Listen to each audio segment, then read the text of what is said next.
সেটাকে তারা বাতিল করে দিয়েছেন।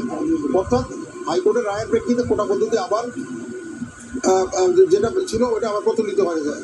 এর বিরুদ্ধে আমরা মহামান্য সুপ্রিম কোর্টের আপিল বিভাগে আমরা সিভিল মিসেলিনিয়াস পিটিশন ফাইল করি। যেহেতু এখনও জাজমেন্ট পাওয়া যায় না, এই জন্য আমরা পিটিশনটা ফাইল করতে পারিনি, আমরা মিসেলিনিয়াস পিটিশন ফাইল করেছিলাম।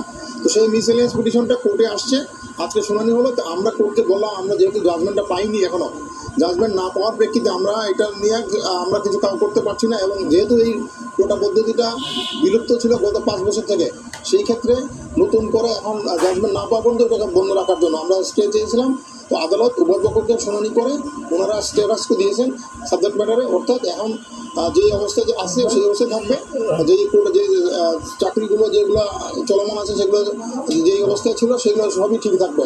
এটা আর এখন এই স্টেটাসকোর কারণে হাইকোর্টের রায়টা এখন আর হচ্ছে না, এখন ওনাদের স্টেটাসকোটাই কার্যকরভাবে বহাল হবে। এখন যেহেতু স্টেটাসকো আছে, যেগুলো ছিল ওগুলো সবগুলো থাকবে। সেটাকে তারা বাতিল করে দিয়েছেন। অর্থাৎ হাইকোর্টের রায়ের প্রেক্ষিতে